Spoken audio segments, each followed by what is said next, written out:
week or so ago, I was talking to my friend Gareth about how frustrated I was feeling that I really don't have a clear and consistent creative voice. It's not uncommon for me to feel overwhelmed and, frankly, paralyzed by the number of options I have and unable to get out of my own way to take action on any of them. You need to talk to Vari, he said. Like today, don't put it off. I'm going to tell her you'll be calling. Now, Gareth's partner, Vari, wears quite a few hats, one of them being that of creative coach, helping people like me, or maybe you, to fail forward and overcome some of the obstacles that we create so that we can get back into the flow state of making. Well, I reached out to her and asked if she'd be willing to talk about some of this with me, and I'm so glad she said yes. It's a terrific conversation about figuring out what a creative life looks like to you and unapologetically striving for balance, happiness, and success doing what you love. I'm Jeffrey Sidoris. I'm talking to Vari Longmuir, and this is In Between.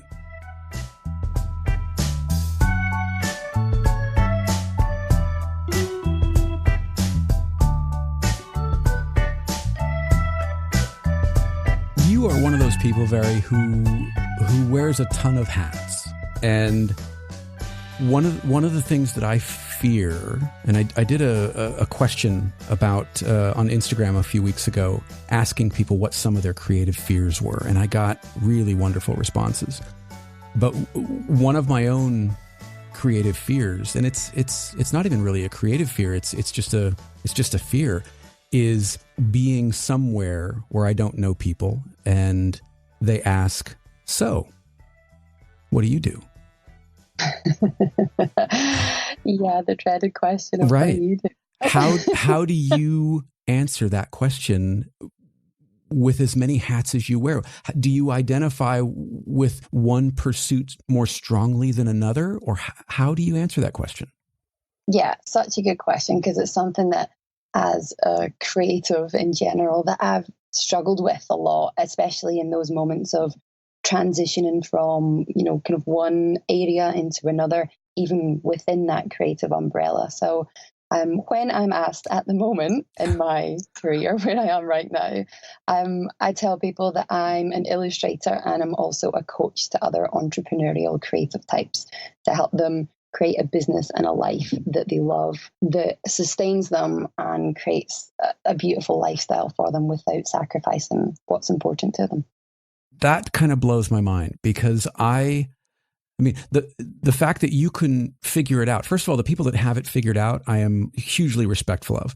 But then to be able to share what you have learned and how you've learned it in a way that is relatable to another person. How did that come about? When did that take shape that was part of your sort of creative path, was helping others to find theirs rather than just sort of keeping it all to yourself, that you had found this answer or these answers? What was the impetus to kind of share that with everyone else? Yeah, I think it's something that in the creative industries, we've been kind of conditioned to think that, we learn what we learn and we keep our cards very close to our chest, and we don't share what we know, and we have our little black book of all the things that help us in our business, and we don't share that with anyone.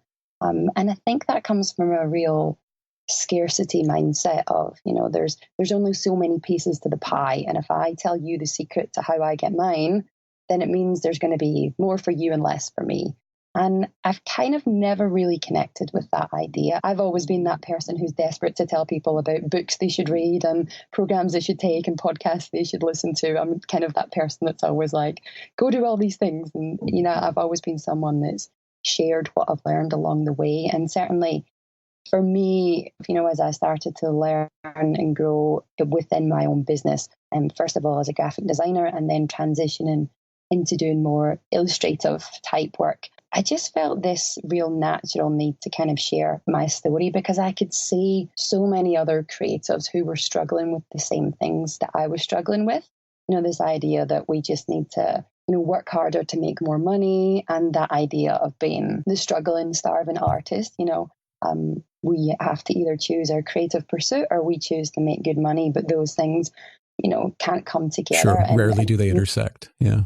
Yeah. And for me, they're not mutually exclusive. I wanted to be able to make really great money. And I think that's something not enough creatives talk about. You know, I want to make a huge amount of money because it means that I'm able to help more people. I'm able to get out there in the world in a much bigger way and have a positive impact on people and create a really beautiful life for me and my family. And I kind of say that unapologetically because I think we're taught that, you know, that we shouldn't want to earn money from our craft. But, you know, I call bullshit on that because we need, you know, money makes the world go round. If we want to live a good life and we want to have impact, we need to be making money. And the more money I make means the more positive impact I'm having on people. So I don't have a problem with saying I'm a creative that wants to make good money because I know that me making good money has a really positive impact on so many other people. Were those things ever mutually exclusive for you? The idea of you have to either choose the craft or success? Yeah, I think it was. I remember, being at university, I studied graphic design, and there definitely was that collective mindset, even within, you know, our lecturers at university. It was this idea of you've chosen to follow this creative path and you're just going to have to roll with it and accept that your life is going to have a ceiling, you know, your earnings are going to have a ceiling on there. And so I think that was something that I kind of subconsciously took on. Also, I think when it comes to our mindset around money and what it is to make money and what it is to earn really good money doing what we love, I think that's something that a lot of people struggle with, not just creatives, but, you know, people in general. There's a lot of resistance around their beliefs and our mindset around money. And certainly for me, when I look back, there was definitely a belief within my family about you either, you know, work really hard and you make the money, or you're the person who is the loving parent who stays at home and has the freedom of their time. So for me, growing up, that was certainly something that I inherited from my parents. My dad was the entrepreneurial type. He had his own business that he had taken over from my grandfather, and really built it from a very small business to a really big business that he then sold to a Japanese company before he retired. Back in 2006, it would have been. And so I definitely got my entrepreneurial business kind of head from my dad.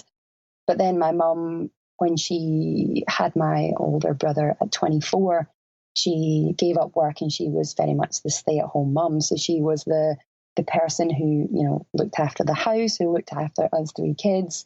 She ferried us around from, you know, soccer to swimming to netball to all the activities whilst my dad went to work. So growing up, I very much had that belief that you either were the loving stay-at-home parent or you were the person that made the money, but you couldn't be both. Right.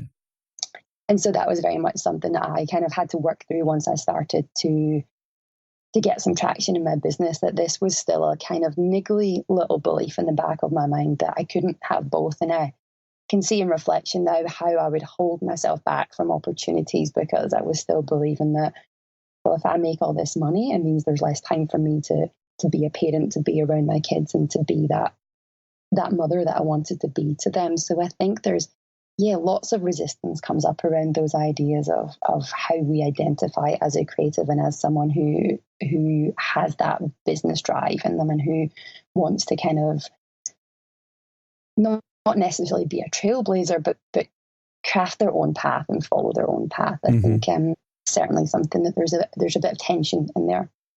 Did you see your father enjoying what he did? Was it work, or did he enjoy that sort of entrepreneurial lifestyle where you were able to see, well, wait a minute, I can enjoy what I do and be financially successful in the same go?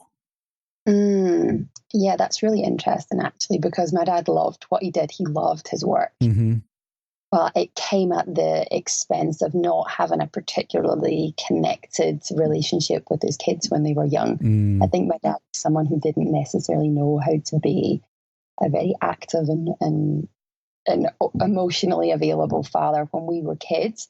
But it was so funny because there was a switch that flipped when I went off to university, and we then had much more in common and much more that we could connect over when it came to me being an adult. And certainly when I moved from Scotland down to Australia, our relationship just grew and grew. So it was really interesting to see that he was someone who loved his work, but he he definitely chose work and career over fostering those relationships with my brother and sister and I when we were kids. And so that was something that I had to kind of work through myself, is know that I could have the love of the business, but I could also love my kids as well. And that I didn't have to make a choice between them, that I, at that time, that was my view of my dad, that he had chosen to focus on work. It wasn't that he didn't love us kids, but that was where he chose to focus most of his energy and time, because my mum had very much taken on the role as the primary caregiver for the kids at home. Mm-hmm. How did you find yourself able to navigate those waters of being entrepreneur and parent, and having the time, the energy, and the resources to do both, where your father maybe didn't feel like he had the bandwidth to accomplish both? I think what I've learned over the years, and it's very much a process as well of remembering and being very conscious and doing the work on a daily basis. But for me, this idea of, just put your head down and just work hard and just keep on at it.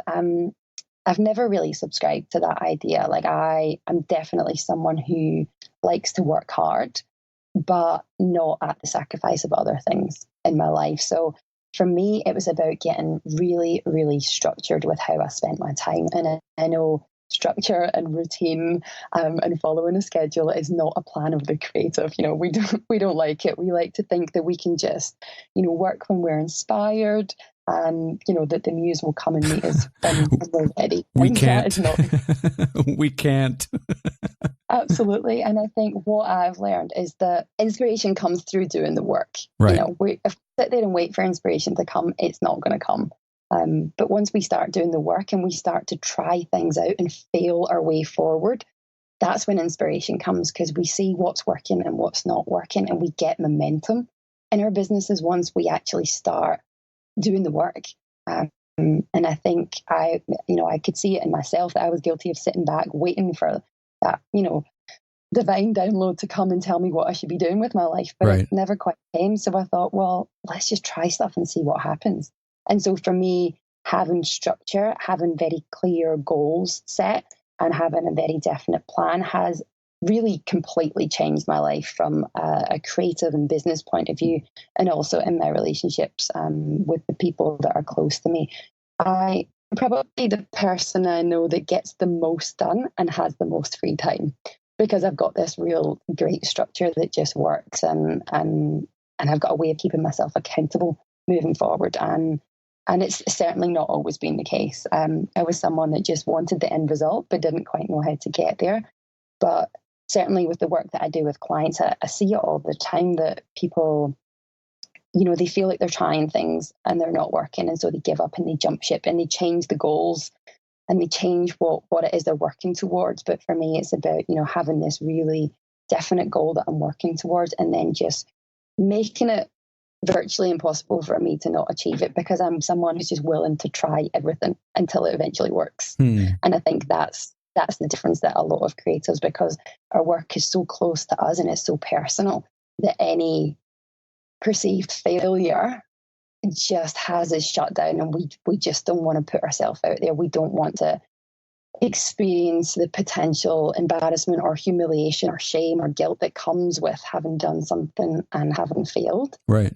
But I'm willing to experience it all. Like, if it's humiliation, bring it. If it's embarrassment, I'll happily take it, because the worst that can happen is just a sensation in my body. I feel humiliated, but I don't have to make that mean any more than that. It's just simply something I experience, and like any other emotion or feeling, it'll pass and I'll move on to the next thing. And so I'm willing to try anything, because nothing will kill me. Nothing is going to really put me in harm's way, other than the fact that, I fail and some people see it. Probably not as many people as I think. And then I'll just try something else. And if that doesn't work, I'll try something else. And I think that's what's really helped me create a lot of momentum in my business, is that I'm just willing to fail and not really care about it and not make it mean anything about me personally. It seems like that's a common response that you must get from people wanting to have you coach them, is, how do I not take the failure in? How do I not make the failure personal? I think it's about redefining what failure is. Failure just means that you tried something and it didn't work. Like, that's it. It doesn't mean anything about us personally.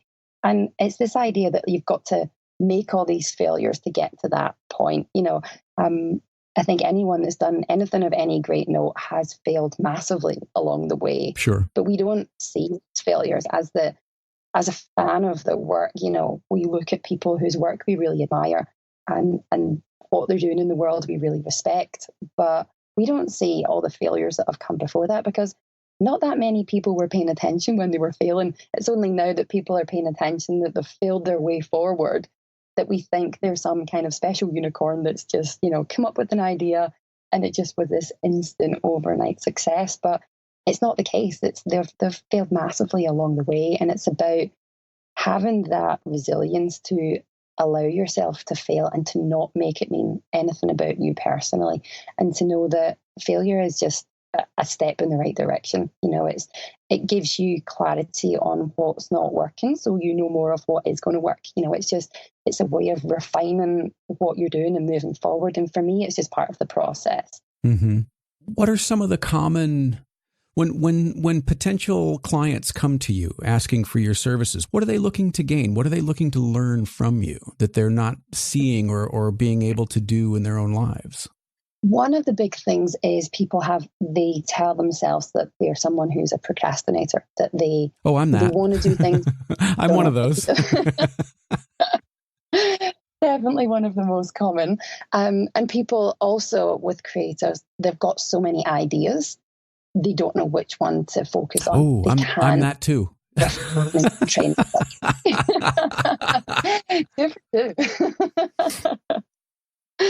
And so, people have too many ideas, and because they have too many ideas, they choose indecision. Mm-hmm. They choose not to decide which one to focus on.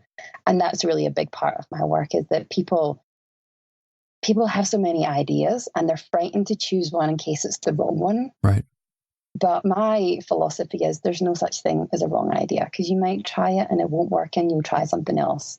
There's no such thing as a bad decision. The worst thing that we can do, whether it's in our work as a creative or it's in our relationships or our life in general, sitting in indecision is just an indulgent place to be. It mm-hmm. doesn't actually serve, it doesn't move us forward.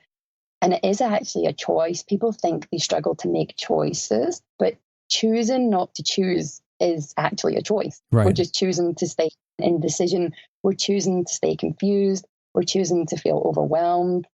But these things are a choice. So if we're making a choice, why not make it be one that actually has us moving in some kind of direction? Because to just stay still, people think that, if I just don't make a decision, then I'll stay in this place and nothing will change. But that's not the case, especially when it comes to our creativity. If we don't use it and there's no movement and momentum there, then it metastasizes. It becomes something that works against us. And that's when we, slip into depression, when we can feel guilt and shame and frustration, anger towards ourselves. It's not something that's benign. It's something that does have an impact on us if we don't make decisions on it. So for me, it's that idea of just making a decision and just choosing to believe that the decision I choose right now is the best decision for me, and to just own that and believe it and move forward with that. I think we can often choose a decision, and if it doesn't quite go as we plan straight off the bat, then we kind of want to retract and then choose the other thing. But that just keeps us in this cycle of not knowing, of indecision, of being uncertain about ourselves. So for me, what I get my clients to do is just make a decision, just choose, just say by the end of today or by the end of this week, that thing that I'm not sure about, I'm just going to choose it and I'm going to be all in, and I'm just going to decide that that is the right thing for me at this moment and not consider the alternative. Because considering the alternative is just a leak of our energy. It has us kind of looking behind us. We've got one eye looking behind us and then we've got one eye looking ahead, and we're in this place where we're not really quite sure where we're moving. And that's when we just feel in that place of being stuck and being in indecision. And it can last a really long time. So pick one and just decide that's the best decision and move forward. Yeah, I know in my own life that idea of analysis paralysis is so pervasive, where I have so many choices ahead of me that making one of them for fear of it being the wrong one leaves me motionless.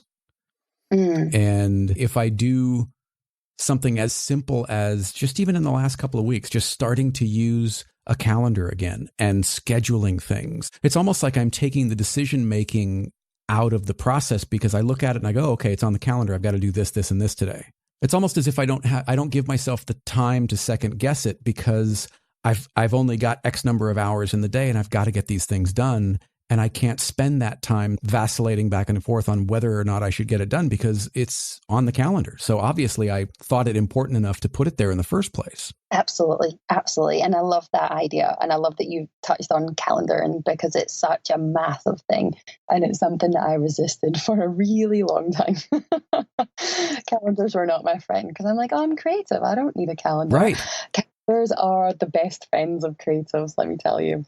So where did all this insight come from? I mean, you've talked about being graphic designer and your illustration. And it's so funny because like I follow you and I'm blown away by not only how prolific you are, but how varied you are in what you're putting out. So where did this insight into keeping track or keeping this sort of mental checklist of what worked and what didn't, where did it all come from? And how did it get to you to the point of saying, okay, right then, I'm going to share this with other people? I think there was a big shift for me, as for many people, when my first son was born. With the kind of timeline of things to give people some perspective. I had moved to Australia in 2007.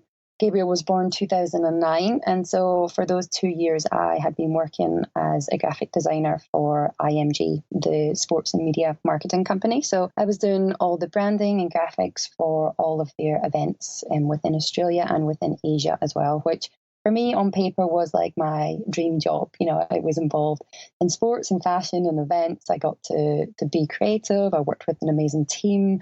The reality of it wasn't quite as glamorous as I thought. Right. Was this a 60-hour work week type of thing where you're just there all the time? Yeah, it was. And unfortunately, you know, I thought you go into businesses like this and they're going to have big budgets and they're going to give you all the money and you're going to have free reign creatively, which I found the opposite to be true. How'd that work out for you? Yeah, not so well. What I also realized was, and I was able to admit at that time, I am a terrible employee. I'm really bad employed. How so? Because I really want to stick to the constraints, and obviously working, you know, having your own business and working with clients, there's always going to be constraints and containers, budgets and timelines that we're going to have to work towards. But I was really resistant of being told that you have to be here on a Monday morning at 8:30 and you can leave on, you know, a Friday afternoon at 5:30, and you have this time for your lunch, and if we've got these big projects you're going to have to stay back, but you won't get paid any overtime. And I just had a real problem with this because I thought, this is not the best use of my time or your money, or, you know, the end result for the client. Like, no one's getting the best deal here. And so I kind of always had a bit of resistance with that. And certainly being my own boss and having my own business was something that I kind of always saw in the future for me. I wasn't quite sure how it was going to play out. So I've worked at IMG for a couple of years. I am pregnant with my first baby. I go off on maternity leave. 2 months into my maternity leave, I find out that they are restructuring the business and our entire team Melbourne is being while you're on maternity leave. Yeah. It was a pretty scary time. You know, I'd been living in Australia at that time for 2.5 years. Had a baby that was 2 months old. I wasn't quite sure what I was meant to be doing with on a daily basis. You know, I was still trying to work all that stuff out. And, you know, finding my feet as a new mum, as someone who's relatively new to a country, has a small group of close friends, but obviously not any extended family. or anything like that. So it was a really scary time. Oh, and also I'd booked to go back to Scotland for Christmas that year, to, take the baby home for Christmas and have Christmas with his extended family. So I've got a month overseas. I've Oh got my gosh. just into a new house. Wow. And I've got no job. So I was like, well, there's no time like the present to do this freelance thing. So I started freelancing my graphic design work. Actually freelance back to IMG, which was funny because I'm like, now I get to work on my time. Right. On my Yeah. time. Remember that thing that I talked to you about when I was an employee here? Exactly. So that's kind of how I got started in having my own business. But certainly, with the business stuff aside, at that time, it was a real time of reflection for me. Right. Being a new mum, having this identity as a parent, having this little person to care for. I really started to get interested in, the world of personal development and just started reading and absorbing so much information that was out there. And what I realized was the further that I dived into this personal work, the more positive impact it would have on my business. So I was able to kind of take what I was learning that was helping me feel better as a human on this planet at this time, and really apply the same kind of strategies to my business as well. So for me, it was this curiosity of like, right, this is working in one area of my life. How can I apply it somewhere else? And as the universe would have it, the doors that opened then, the people that I connected with, the synchronicity was really beautiful. And so I've always been someone who's been, a forever learner. I'm always someone who's curious about learning more. So yeah, I dove into working with other coaches, both personally and in my business, and really just opened myself up to learning as much as possible from as many people as possible who were doing something that was a little bit different, who it wasn't the kind of old school business mentality, that it was people that were really doing what they loved and they were having a massive impact in the world. But it wasn't at the cost of the other things that were important to them. So for me, it was kind of that dive into the more personal stuff, that I was able to apply to my business, and it's really just grown from there. That now there's no separation for me. It is that kind of, I want to say beautiful grey area. It doesn't sound very exciting to say it's a grey area. There's no stark black and white for me when it comes to how I show up with my clients and my business, and how I show up, with my guy and with my kids and with my friends. It's about just bringing me to everything. And that has been an absolute game changer for me, to feel permission to just be myself in all those places. Well, it seems like it was such a dramatic change from what you grew up experiencing. That was this sort of unseen world that you never even, on some level, knew was possible, to have that sort of work-home life balance that you've achieved, or seemingly achieved now. Yeah, definitely. And there were times where, and I think we've all had them, where I was mad at the parents I had been given because they weren't the perfect parents for me, And when I look back now, I can see they were the perfect parents because I got to see both lifestyles. Sure. And take from each what I wanted. I got to see my mum being this woman who sacrificed herself for her kids and for her husband, and who was that solid forever presence in our days. She was there when we woke up in the morning. She was there to collect us from school. She took us to all our sporting events that we had on. She was this forever presence. And then I got to see my dad be someone who got to take something very small and build it into something really big, all by himself. And so when I look back now, I understand that my parents were the perfect parents for me, because I got to take what I appreciated and respected in each of them, and I get to merge them together. So there's some, frustration and resistance when I was younger about not having the parents that I felt I should have. I wouldn't be me today if it weren't for those kind of opposing elements that they both were able to instill in me. Sure. So I'm so grateful for it now. When did that realization come for you, that they weren't the wrong parents, but were in fact the right parents? Was it before or after your son was born?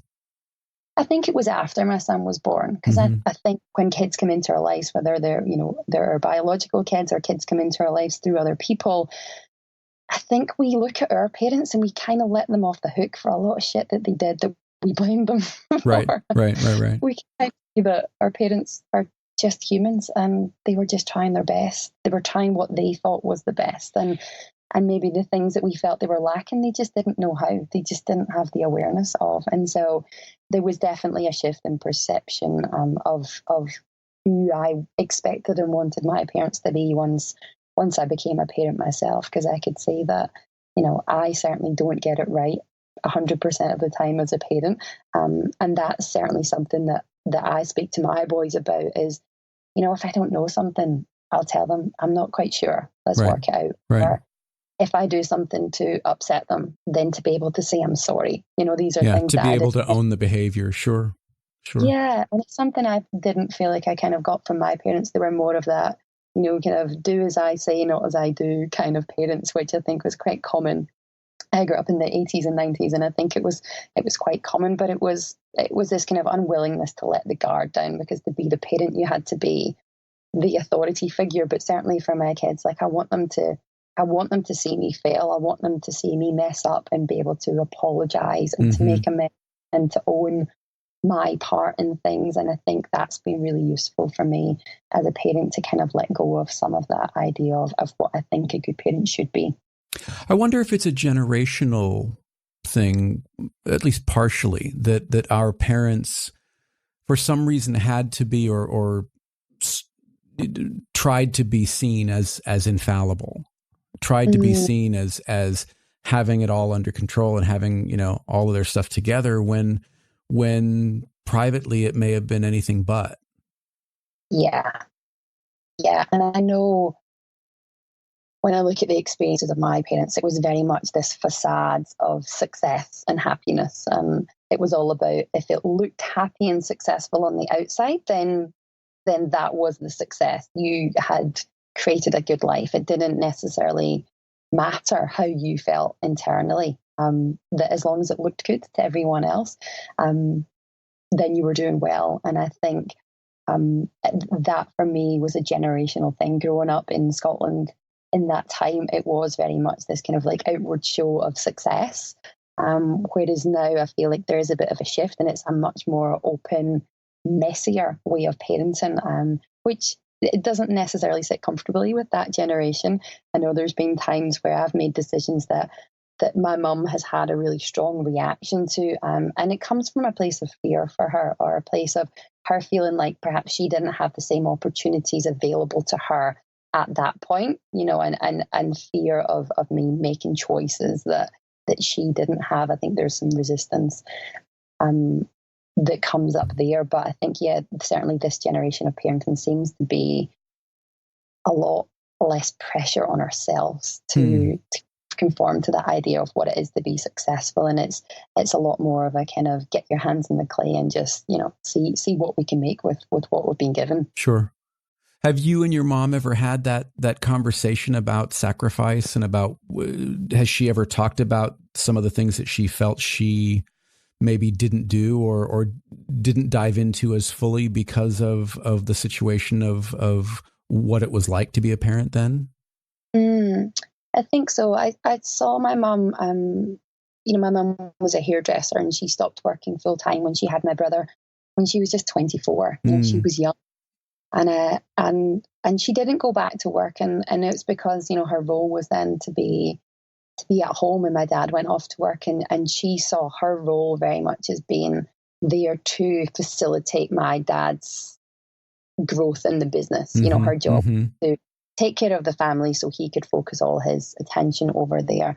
And for my mum to see me as a parent who does value the business side as much as I value the family side as well, I think that was difficult for her to see, because I think it wasn't an option that she was given. Sure. It was very much a choice for her to choose one or the other.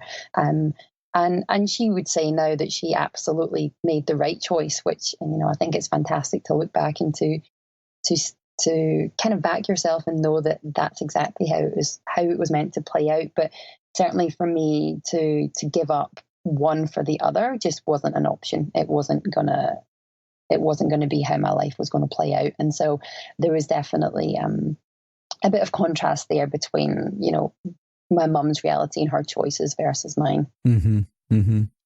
Yeah, my mom, you know, she went to be a cosmetologist, hairdresser, and I don't know what it's like in Australia, but here in the U.S. in California anyway, it was like 1,500 hours to get your license, and my father made her quit with like 20 something hours to go because he decided he didn't want her working, that her role was to be home taking care of me. Mm. And, you know, frankly, she regretted it her whole life. Yeah. Yeah. It's so interesting because I have a very similar story from my family. My younger sister was perhaps 3 or 4. So she's 5 years younger than I was. So my mum would have had a 3-year-old, an 8-year-old, and a 10-year-old. Wow. And she she had gone back to doing some hairdressing, and she was like a mobile hairdresser. You know, she was going to people's houses and cutting their hair, in a freelance capacity. And there was one day where my brother and I were at school, and she had to drop my sister off at my dad's office. Her client was just, you know, around the corner, and she had arranged beforehand to drop my sister off for an hour while she went to this client appointment. And one of the secretaries that worked in my dad's office had said afterwards, "This isn't a daycare center. She can't just be dropping the baby off here when she's going to work." Wow. And did your father know about that prior to? Yeah, it had been prearranged. And then after that, she never did it again, you know, and so it was very much, this is an inconvenience to my business. Right. This isn't really going to work, you know, and I think her work was viewed as a bit of a hobby, a bit of, you know, it's something to get you out of the house. And Isn't that cute? Yeah. And I think that like the whole, I think the view of business back then was to make money. You know, it wasn't something that you did because it was a creative pursuit or something that you just were really passionate about and enjoyed spending your time on. Right. It was about bottom line. Right. And, you know, if you were supposed to enjoy it, they wouldn't call it work. Yeah. And it makes me feel really sad that it was something that my mum wanted to do. I know how lonely it can be being stuck at home with young kids, you know. Right. It can be a bit Groundhog Day. And so, you know, she looks back and she's happy with the choices that she made now, but I can't help but feel like at that time, you know, how much of a blow that must have been and the impact it would have had on her self-confidence as well. Oh, sure, sure. As an independent woman, you know, at the time she would have been in her early 30s, and to think that, you know, these doors were being closed for her at that time. And to see the next several decades of her life all but planned out for her had to be difficult. Yeah, definitely. And that's where she felt very uncomfortable when it came to me making choices that weren't what we thought the next 5, 10, 20 years were going to look like. When I made the choice to separate from my ex-husband, who I have my 2 kids with, it was met with a lot of resistance from my mum. And I think that comes back from, you know, when she was the same age as me in a very similar situation to me, she didn't feel that she had any options ahead of her, not necessarily in that she, you know, wanted to leave her marriage, but she just never felt like that was an option. And so for me to own that right as a woman to make choices about how my life's going to look in 5, 10, 20 years time, and to take responsibility for my own life, I think was very confronting for her because it hadn't been her reality. Mm-hmm. Do you think, and this is purely speculation, it's impossible to know, but do you think you would be in a different spot had you not become a parent? Do you think you would have made different choices, or were those choices about pursuing what you wanted to do, how you wanted to do it in a way that was sustainable on both sides of the personal professional line? Would you be in a similar space? That's interesting. I've never actually been asked or thought of that before. Would it be different? I think it would be different, because I think becoming a parent made me get very intentional about how I wanted to spend my time, and made me become selfish in a good way of making choices for me and for my family without trying to people please everyone else round about me. So not knowing what our life would look like if it weren't for those things that happen along the way, I think were I to be here today and not have my children, I wouldn't have that same self-belief or that same level of intention with my life. I think I would still be in a place of trying to please other people around me, and probably be in that default way of trying to do, the quote unquote business thing, the old school way. Right. So I think, my kids definitely gave me the perspective to do things on my own terms. And for me, one of the most important things is I want to be an example of what's possible. I want to be an example of what's possible for my kids. I want to be an example of what's possible for my clients, for the people who think, well, I've chosen this certain career path or this certain endeavor.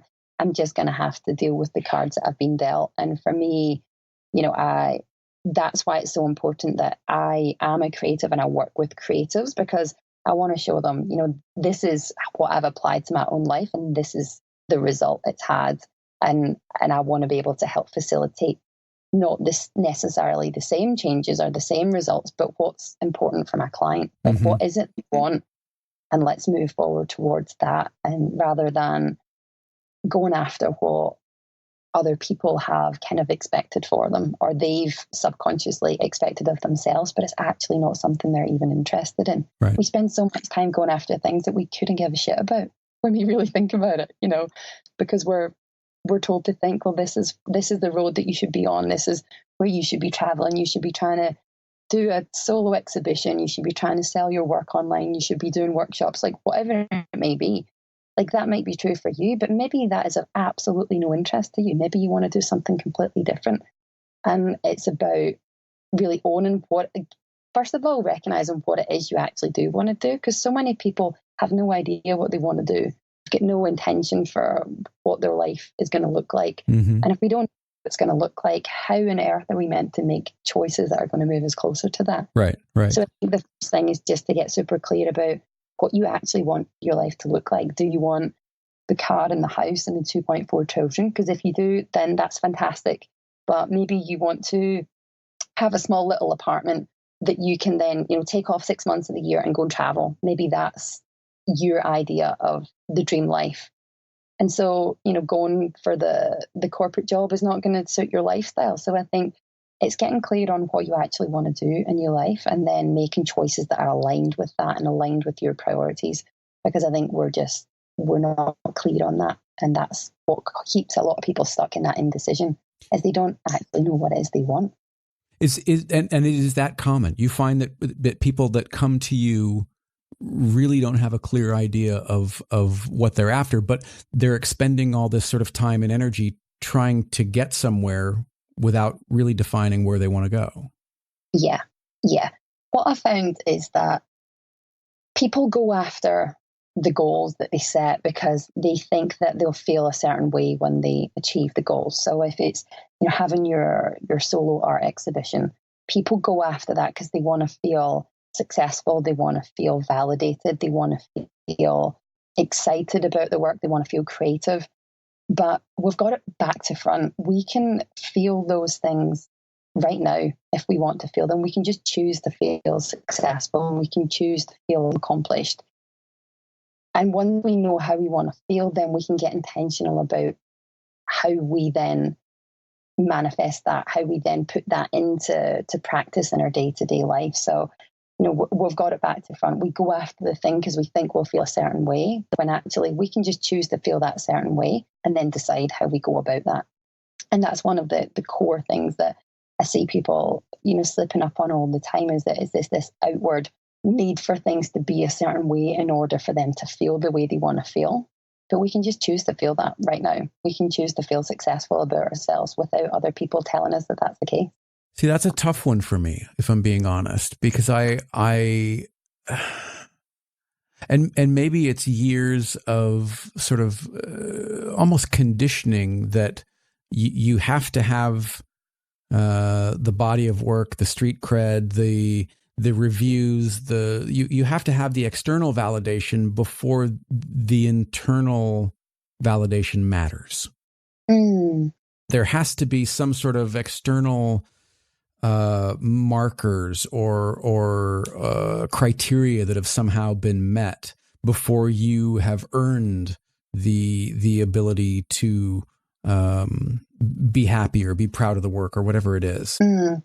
It's certainly something that I definitely came from that place before of, wanting things to look a certain way because I would then had this expectation of feeling a certain way. And a great example is, I got married at 23, 24, had the 2 kids, had the house, had the car.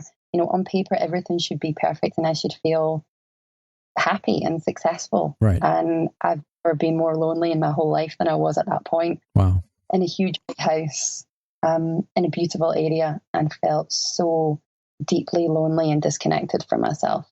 And so I think that's an example of, all those things should have made me feel happy and successful, and they didn't. And what's really turned it around for me is kind of really getting back to basics and being like, I can choose to feel happy, maybe happy today. And I think happy is quite a crappy word, because what is happy? I think it's not a particularly emotive word, but for me to feel successful, when I moved out the 4-bedroom family home, I moved into this tiny little 1970s beach shack that had terrible heating, no cooling, which in the summer in Australia is a bit of a nightmare. Right. A kitchen that had no cabinets, just shelving. Ceilings that were so low you could stand in the rooms and touch the ceiling. And I'm not a particularly tall person. And I had never felt happier or more successful in my whole life. Because it was yours, wasn't it? Yeah. Yeah. Because there was intention behind it, because it's something I had chosen, as opposed to just, going down the path and ticking the things off the list. And so for me, it was a real kind of tangible example of being able to strip everything back and knowing that success and happiness and achievement doesn't come from those external things, because I had them all and I was miserable. Then why do so many, and this is we're straying a little bit, but I think it's interesting. Why is so much of the creative arts, especially the visual arts, there's a perception that if you've got the followers and the likes and the footprint that you have arrived, that you have made it, when it seems on some level like that is so inauthentic, and it's become this sort of one-upsmanship of social media flexing that really has nothing behind it. How do you encourage people to not pursue that when it seems like those are the people who are getting, because of the follows and the likes and the footprint, they're getting the ad dollars, they're getting the rev share deals? How do you separate those two? The question is, are they making the money that we think they're making? Mm-hmm. And if they are they happy? Do they feel the way that they want to feel, even if they do or don't have the money? And like for me, when it comes to those things, and especially comparing ourselves to others, I get super practical, and I start to go out and just look for people that are an example of where I want to be, and also examples of people who have what I think I want, but I know that it's not all rainbows and daisies. I think with me, I look at, there's businesses that I know are making multiple 8 figures. There's $1 million businesses. My own personal coach has just this last year, her revenue $17 million. Oh my gosh. As a personal business coach. And she says that, unapologetically, and it's not to brag or boast, but she is very much an example of what is possible. So a $17 million company with a handful of full-time employees. And she has, I think, 16.1 thousand followers on Instagram. So it makes nothing. Right. Like the Instagram followers, nothing. I think so many creatives put far too much attention and importance on things like Instagram. It's just a distraction. It's actually, unless you've got a really clear strategy about how you want to engage on there and how that's actually going to convert into either more buyers of your work or more clients or more customers, then you shouldn't be spending your time on there. Right. You know, it's not a healthy or a constructive place to be unless you treat it like a business tool. And that's been what I've did, you know, using things to schedule your posts. People are like, oh, but it's not authentic. It's not me in real time. It is. It's just you've carved out half a day at the start of the month to schedule what you're going to post on social media and just use it as a business tool, use it as a way to connect rather than somewhere that you know, are spending so much time because you're calling it networking when in actual fact you're just going on there and comparing yourself to strangers right who may not be doing what you think they're doing. Guilty. Any further forward, you're not creating anything. You're not actually creating any momentum. You're just feeling pissed off and then, you know, burying your head in the sand about it. Right.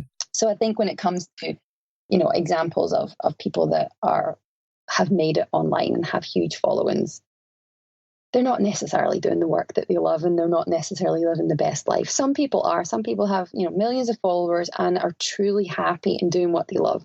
And that's fantastic. But it's more the exception than it is the rule. Sure.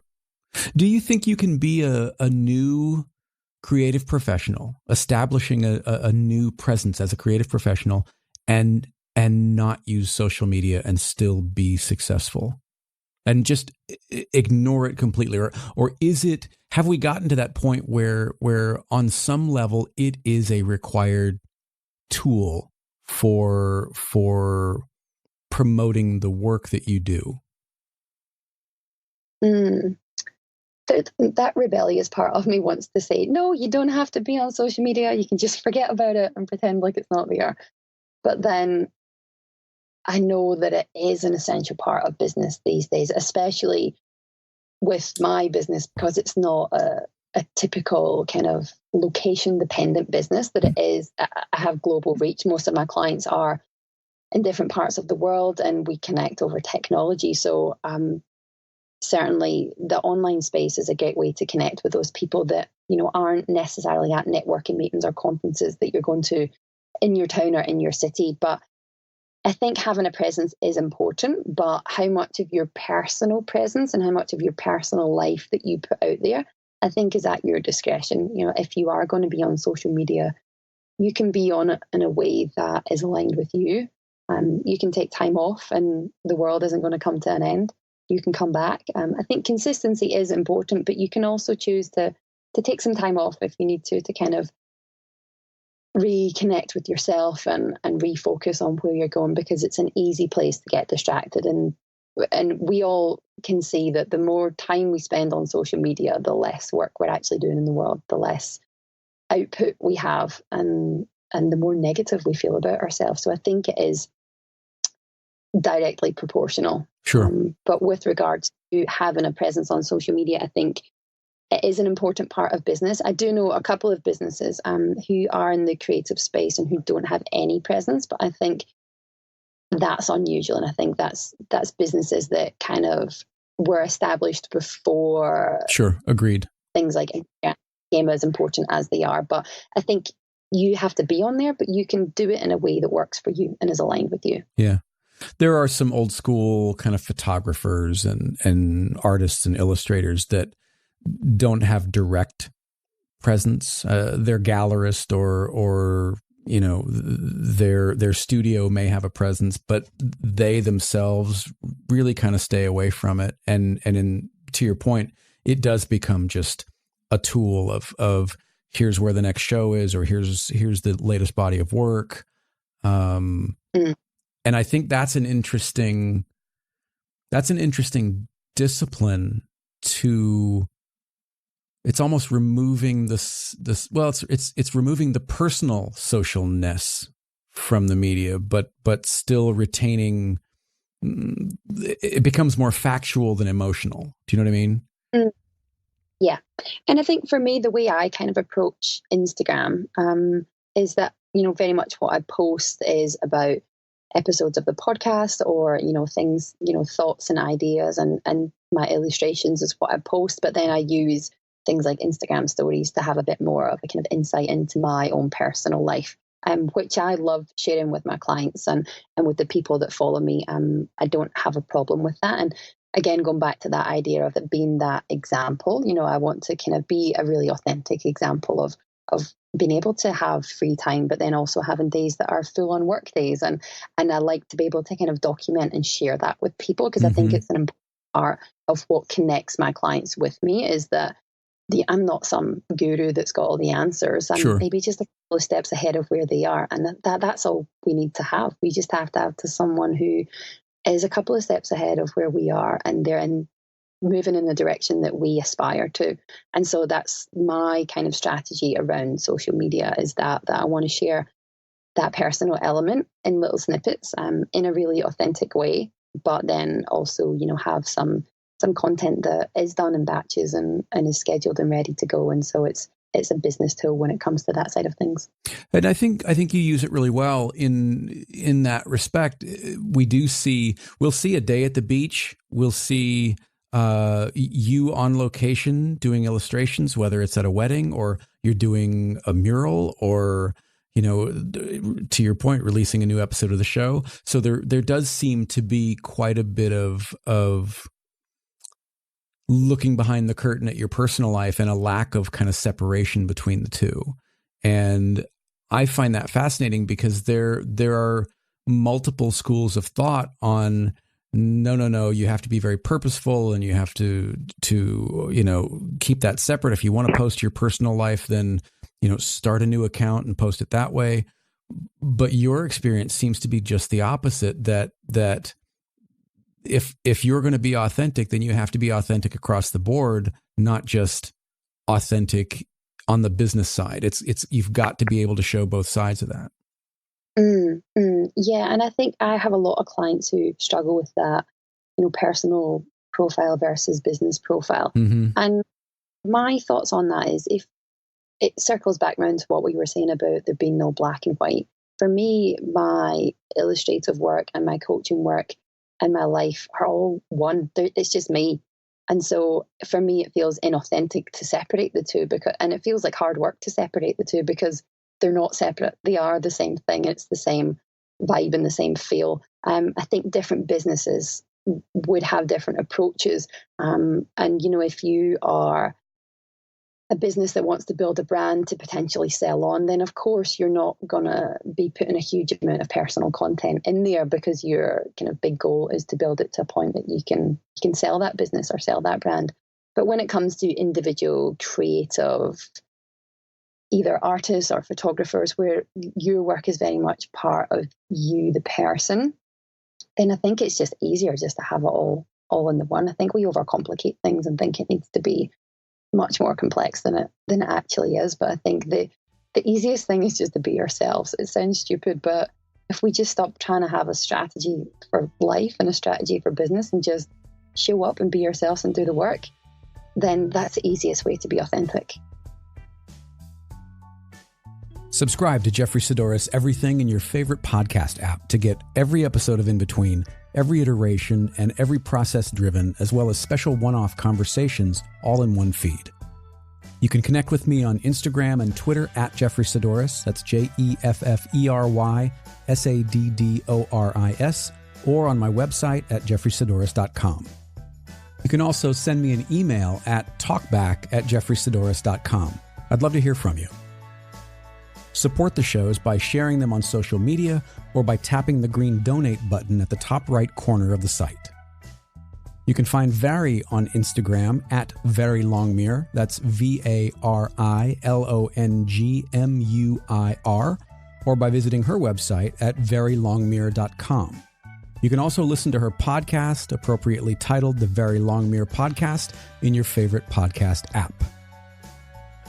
Thank you very much for your time. I really appreciate you being here. I hope you enjoyed it, and I'll talk to you on the next one.